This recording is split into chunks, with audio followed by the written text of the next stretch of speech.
All right, a 1 kilogram block is attached to an initially unstretched spring, which is attached to the roof. And then there is well with a constant of 100 newtons per meter. So I have a spring attached to the roof.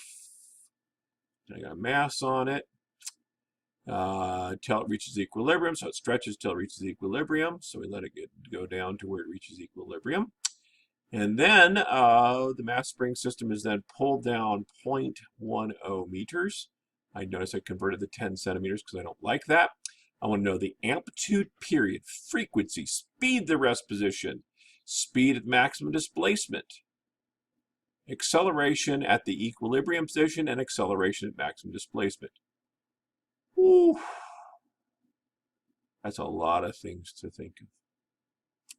Let's do it, and I'm going to make us do one more, just because you're going to need it for the assignment that I'm going to give you.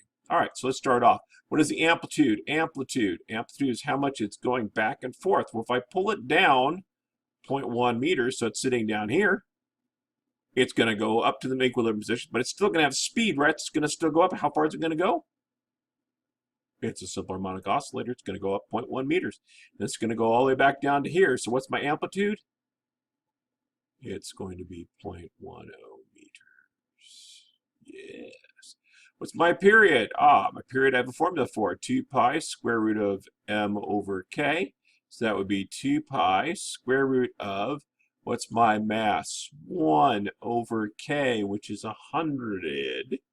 Put that in my calculator. I get 1/100th. The square root of 1/100th is 1/10. 2 pi divided by 10 is 0.628, I believe, seconds. I'm going to double check on my calculator just in case I have a problem. 0.628, loving it. Okay, so that's how much time it takes. Frequency. Frequency is so hard because it's 1 over the period. So that'd be 1 over 0.628. So it's handy. I have my calculator. 1 divided by the answer of that. And I get 1.59 beats per second, which we describe as hertz. Doesn't it? All right. Next up, I have speed at the rest position. This is an incredibly dumb question.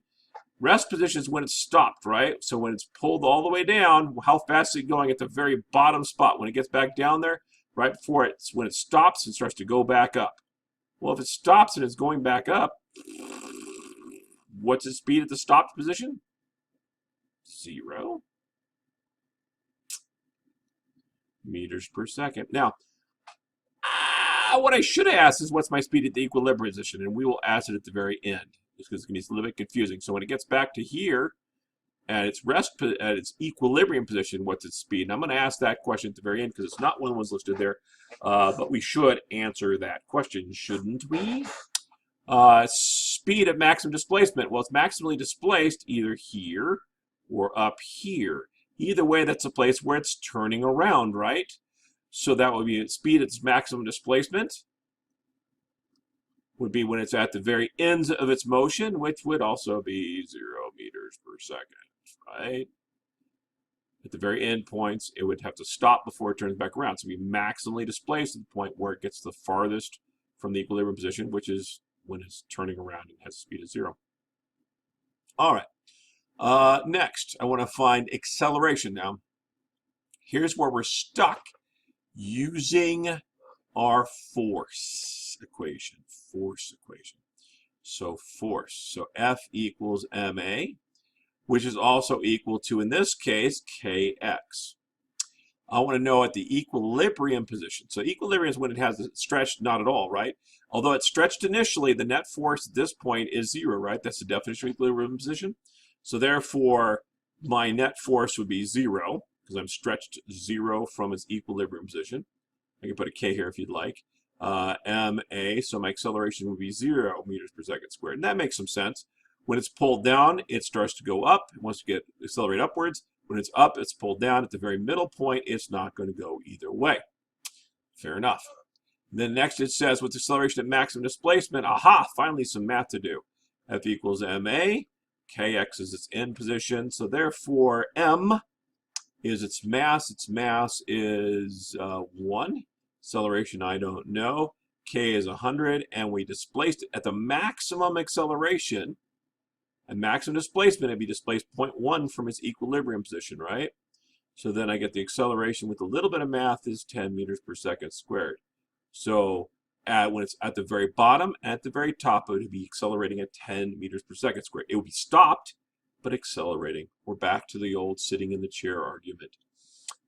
One other thing, I did not solve for the velocity at equilibrium, and I do apologize. That should be one of the questions on this worksheet.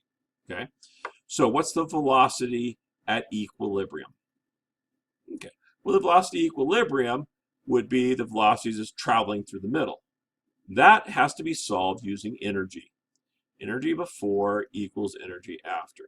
Now, the only place I can find the energy is when I pulled it all the way down here. So hopefully remember that the energy of a spring would be equal, therefore, to the, how much is it stretched in the middle? Or compressed? Not at all. So therefore, my energy in the spring in the middle is going to be 0, but it's all going to be converted to kinetic energy, right? Energy of spring formula is 1/2 kx squared equals energy in the middle, 1/2 mv squared. Spring is 100. 0.1 squared equals 1/2. The mass is 1 v squared. The magic of math. If you solve this correctly, you're going to get v equals 1 meter per second as it passes through the middle. All right. And so that would be how you do that problem. If I asked you what the speed is at any other place, you're going to have to then do energy before equals energy after. But in that case, you would do energy before equals energy after. There'd still be some spring, say, stretchage, right? So you would do energy before is energy of the spring, right, when it's fully stretched. Energy after would be like energy of the spring plus kinetic energy, right? Because there would be still some of the spring when it's not at the equilibrium position. All right. You have a worksheet to do. Please do it. Please ask questions. I'm also going to make many of you give out answers. I know that's hardly fair. Tough tickies. You have to do it. I'm also thinking that I'm going to change around the question a smidge before you see it. So I'm going to remove the question about what's the speed at the rest position and change that out for the speed at equilibrium. Okay, so the question is going to be ordered correctly, even though this video shows the old question that I'm about to get rid of. Okay, so by the time you see the problem, it'll be fixed. Hey, how's that for fun? Okay, send me questions.